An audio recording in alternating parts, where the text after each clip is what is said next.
안녕하세요. 성형외과 전문의 김병철입니다. 오늘은 눈꺼풀 처짐이 있으면서 눈썹과 눈 사이의 거리가 가깝고 눈꺼풀이 두툼한 경우에 어떤 종류의 눈꺼풀 처짐 수술을 받아야만 미용적으로 만족스러운 결과를 가져올 수 있는지에 대해서 말씀드려 볼까 합니다. 나이가 들면 눈꺼풀이 처지기 시작하는데요. 모든 사람이 다 같은 형태, 똑같은 형태로 눈꺼풀이 처지지는 않습니다. 따라서 상안검 수술 같은 단 한 가지의 수술 방법만으로 모든 종류의 눈꺼풀 처짐을 만족스럽게 해결할 수는 없습니다.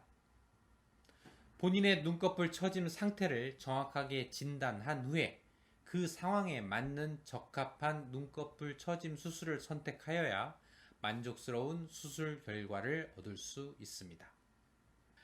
이번 영상에서는 내시경을 이용한 이마 눈썹 거상술에 대해서 말씀드려 볼까 합니다. 이 수술은 여러 종류의 눈꺼풀 처짐 수술 중에 한 가지 방법으로 이마를 위로 당겨주어 눈썹을 위로 올려주는 수술입니다. 눈썹이 올라가면 눈썹 아래에 있는 처지고 두툼한 눈꺼풀 피부도 위로 당겨지기 때문에 본인의 눈매를 변화시키지 않으면서 자연스럽게 눈꺼풀 처짐을 해결할 수 있습니다. 그럼 52세의 여자 환자 사진을 보면서 설명을 이어가도록 하겠습니다. 눈꺼풀 처짐이 있는 50대 여자 환자입니다. 사진상 모습을 살펴보면 눈썹을 위로 많이 치켜뜨고 있는 상태입니다.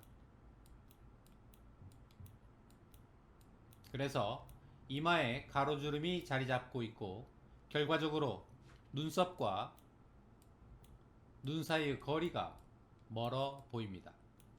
처진 눈꺼풀이 시야를 가리고 있기 때문에 눈을 뜰 때 눈썹을 위로 치켜뜨는 습관이 생긴 경우입니다. 이렇게 눈꺼풀 처짐으로 인하여 시야가 답답해진 경우에는 일반적으로 눈썹을 위로 치켜 올리면서 눈을 뜨는 습관이 있습니다. 이 환자의 경우에는 눈꺼풀 처짐을 해결하면서 쌍꺼풀 있는 눈매를 원하였기 때문에 일반적인 상안검 수술을 시행하였습니다. 상안검 수술로 눈꺼풀 처짐이 해결이 되면 눈뜨기가 편해지기 때문에 수술 후에는 눈썹을 들어 올릴 필요가 자연스럽게 없어집니다. 따라서 수술 후에는 눈썹의 위치가 아래로 내려오게 됩니다. 결과적으로 상안검 수술 후에는 눈썹과 눈 사이의 거리가 수술 전과 비교하여 가까워지게 되는 것입니다. 다른 환자의 사진입니다. 이 환자의 경우에는 눈썹과 눈 사이의 거리가 가까우면서 눈꺼풀 처짐이 있는 경우입니다. 수술 전부터 눈과 눈썹 사이의 거리가 가깝고 이와 같이 눈꺼풀이 두툼한 경우에는 일반적인 상안검 수술이나 눈썹화 거상술을 하게 되면 수술 후에 눈썹과 눈 사이의 거리가 지금보다 훨씬 더 가까워지기 때문에 오히려 더 무겁고 답답해 보이는 눈매가 될 수 있습니다. 그러면 이와 같이 눈썹과 눈 사이의 거리가 가까운 경우에는 어떤 종류의 눈꺼풀 처짐 수술을 받아야만 미용적으로 만족스러운 결과를 얻을 수 있을까요? 그것은 바로 내시경을 이용한 이마 눈썹 거상술입니다. 이마를 위로 당겨주면 눈썹도 같이 따라서 위로 올라가고 눈썹이 올라가면 눈과 눈썹 사이 거리가 멀어지면서 자연스럽게 눈꺼풀 처짐이 해결되는 수술입니다. 이렇게 이마 눈썹 거상술은 이마를 한 판으로 위로 당겨주어 눈썹의 위치를 위로 올려주는 수술입니다. 눈썹이 위로 올라가면 처진 눈꺼풀 피부도 위로 함께 당겨지기 때문에 눈꺼풀 처짐을 보다 효과적으로 해결할 수 있습니다. 일반적으로 나이가 들면 눈썹도 아래로 처지기 시작합니다. 눈썹이 아래로 처지기 시작하면 눈썹 아래의 눈꺼풀 피부 처짐도 더 심해지고요. 양쪽 눈썹이 내려오면 눈꺼풀만 처지는 것이 아니라 눈썹과 눈썹 사이에 있는 피부도 처지고 그 아래에 있는 콧등 피부도 처지게 됩니다. 이게 심해지면 사진에서 보는 것처럼 콧등에 가로주름이 생기기도 합니다. 그리고 양쪽 눈썹이 내려오면 눈 바깥쪽에 있는 눈가의 피부 처짐도 더 심해집니다. 일반적인 상안검 수술이나 눈썹화 거상술의 경우에는 단지 눈꺼풀 피부 처짐만 해결할 수 있고 수술 후에 눈썹과 눈 사이의 거리가 더욱 가까워지기 때문에 이와 같은 눈에는 그 수술이 적합하지 않습니다. 이마 거상술의 경우에는 이마를 전체적으로 한 판으로 위로 당겨주기 때문에 눈꺼풀 피부 처짐뿐만 아니라 콧등주름까지도 펼 수 있고 눈 바깥쪽 피부 처짐까지도 한 번에 해결할 수 있습니다. 또한 이마가 전체적으로 위로 당겨지기 때문에 이마의 가로주름까지도 개선시킬 수 있습니다. 그럼 이마 눈썹 거상술의 수술 과정에 대해서 간단하게 살펴보도록 하겠습니다.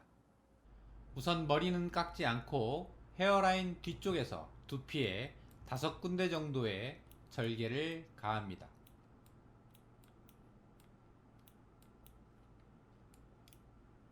그리고 이 절개선을 통하여 내시경을 사용하여 두피를 박리합니다. 내시경을 사용하는 이유는 박리 과정에서 중요한 혈관이나 신경을 손상시키지 않으면서 정확하게 수술을 해야 하기 때문입니다. 이곳은 혈관과 신경이 함께 위치하는 부분이기 때문에 내시경으로 직접 보면서 정확하게 박리를 해야 합니다. 또한 관자 쪽에서는 눈썹을 위로 올려주는 신경이 위치하고 있기 때문에 내시경을 사용하여 정확하게 박리를 해야만 신경 손상 같은 부작용을 예방할 수 있습니다. 정확한 박리 없이 이마를 힘으로만 잡아당긴 경우에는 수술 결과가 오래가지 못하고 금방 처지기 시작합니다. 주변에서 이마 거상술을 시행받은 후에 수술 효과도 별로 없고 수술 후에 이마가 금방 처지기 시작했다는 이야기를 가끔 듣는데요. 그 이유는 정확한 박리와 고정 없이 힘으로만 위로 잡아당겨서 수술했기 때문입니다. 자, 그럼 내시경으로 당겨진 이마를 어떠한 방법으로 고정하는 것이 효과적인가에 대해서 말씀드리도록 하겠습니다. 벽에 옷을 한번 걸어본다고 생각을 합시다.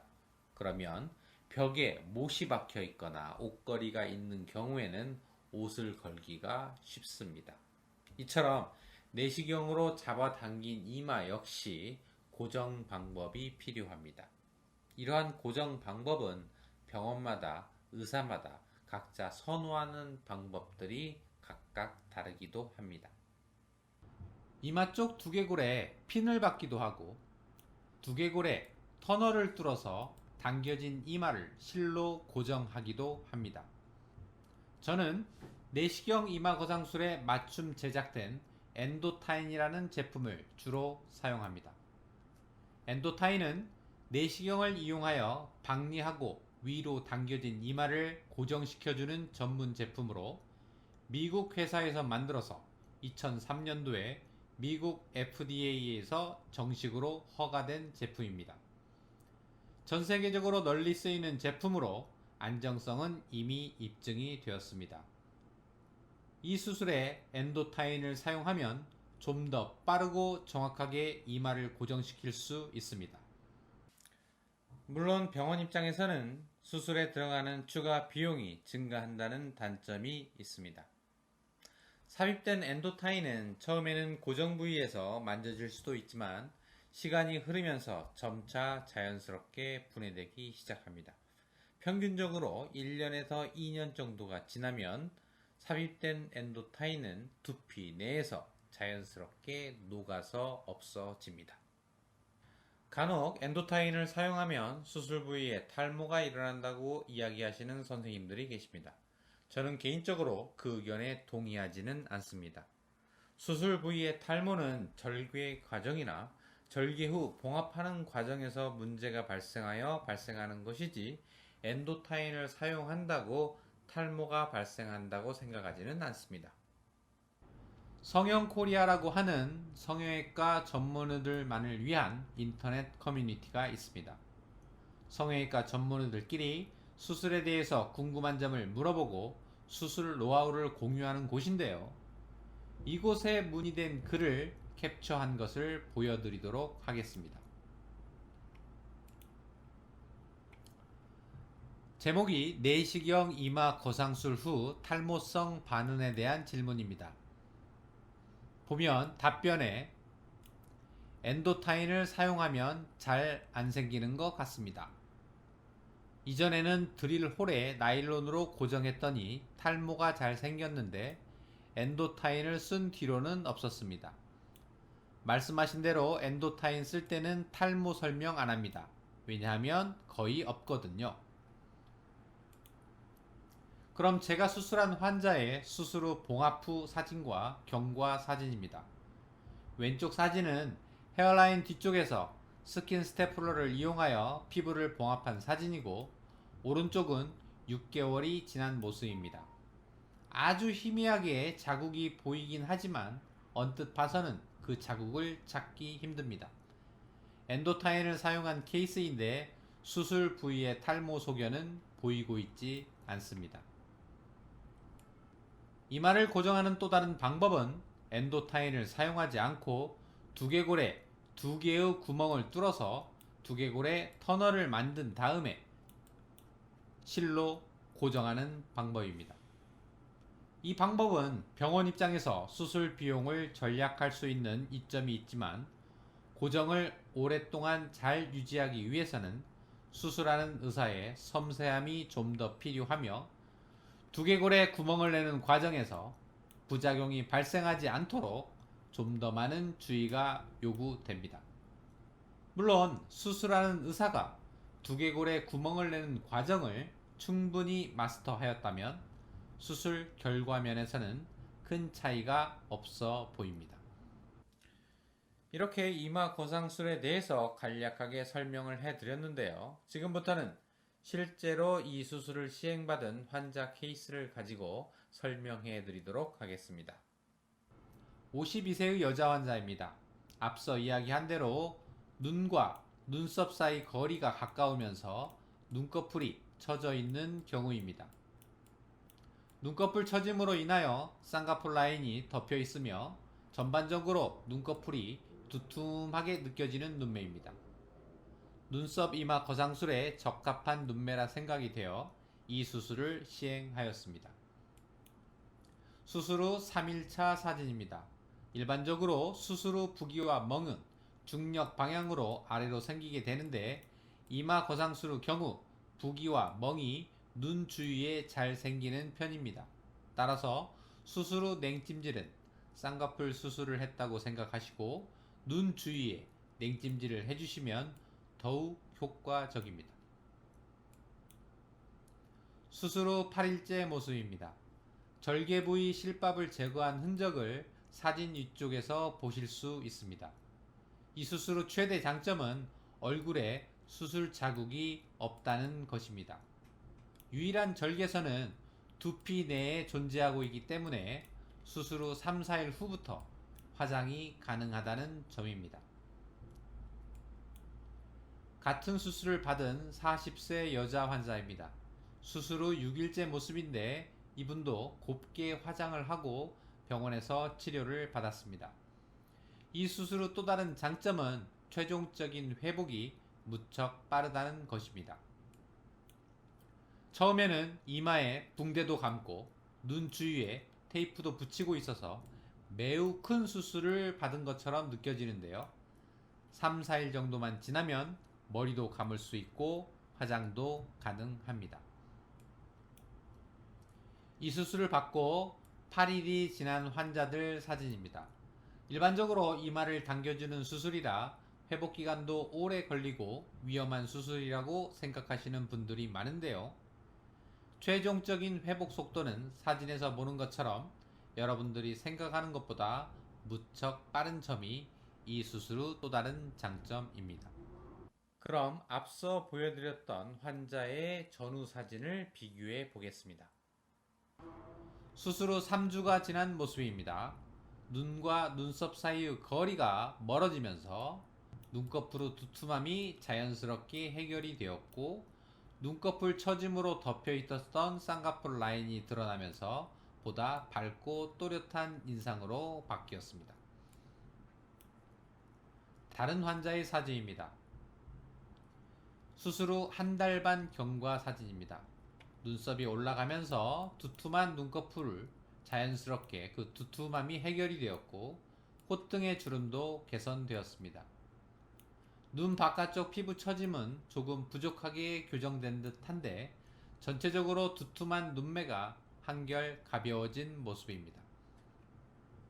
이번 영상에서는 이렇게 내시경을 이용한 이마 눈썹 거상술에 대해서 설명해 드렸습니다.